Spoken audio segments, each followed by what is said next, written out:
Hey, what's going on, guys? It's Sam or XJaws, and today I'm bringing you guys a team deathmatch gameplay on the map Kowloon. And today I'd like to talk to you guys a little bit about this map specifically, but also the First Strike DLC as a whole. Now that I have put a little bit more time into it, I have spent about an hour after school playing this DLC a little bit more. I am running on 0 hours of sleep in the past 40-ish hours, so I might sound a little bit tired, but I do it all in the name of running a YouTube channel.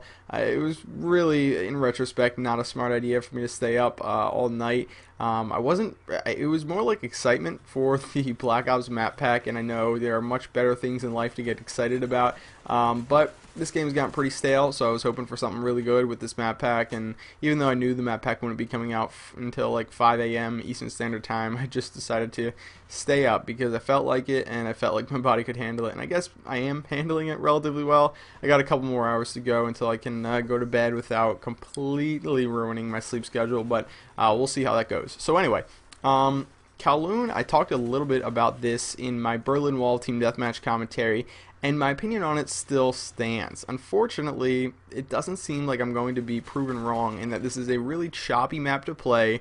There are way too many things that you jump up on, and it's just, in general, a very, very hectic map for ground war and a very, very, very slow map for any other game mode. The thing is that it seems to have way too many nooks and crannies for people to hide in for, you know, a 6 versus 6, let alone a 4 versus 4 game mode if, you know, any team tactical players are out there. But what it just leads to is really slow-paced gameplay. And when you're playing ground war, it seems like everybody's all over the place. Now, this might seem like a contradiction to a lot of you guys, but it's really not, because of the fact that this map, even though it is so big, because it really is a big map, you know, it might seem small, but the thing is there's just too many buildings, too many windowsills to look out of, too many stairways, and it's, again, a very hectic map. And what that leads to is very fast-paced game mode when you have a lot of people on the map and people can find each other. People are constantly dying and running forward, but then it leads to very slow-paced game modes if you don't have enough people on the map, and then everybody's struggling to find each other. And if you don't have any action going on, if you have people on all different little corners and, again, nooks and crannies of the map, things aren't going to move along. And that's what I noticed when I played regular team deathmatch on this map, and that's just my personal experience thus far. As far as this room that I'm in right now, I want to point this out. This is probably the best position on the map and my favorite position to be on this map. The thing is that this map, because of how hectic it is, again, I keep using that word, I'll try not to use it anymore, but because of the fact that there's so many buildings, and what happens is a lot of people are going to be caught with their pants down when they're turning corners. I'm sure you guys have all heard commentators say this before. You don't want to be running around a corner, because if somebody's around that corner, they're going to have the jump on you, and it's going to be really easy for them to kill you.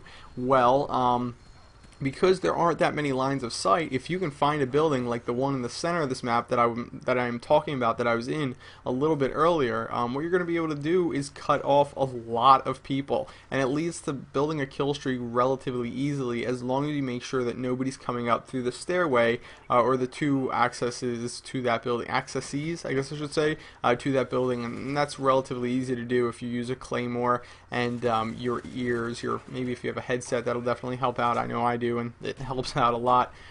For this map weapon selection, I went with the AK-47. I tested out some of the longer range assault rifles, the more defensive ones such as the Galil and the Commando, and I also tried out some submachine guns such as the Spectre and the AK-74U. And what I found is that out of, I believe, the 5 or 6 games that I've played on this map, I found the most success with, I almost said the most sex, I've found the most success with the AK-47 with this class that I'm using right now. I've talked a little bit about this class that I'm using right now before. It's sort of like a best of both worlds sort of situation. I've said it before, I'll say it again. The AK-47 is one of the most versatile assault rifles in this game, and by that I mean that you can sort of play it as a really aggressive, almost submachine gun-esque role if you use it correctly. And one of the ways to use it correctly and make it a much more aggressive, or at least a weapon that can cater to aggressive styles, is to put on steady aim on your class, especially steady aim pro.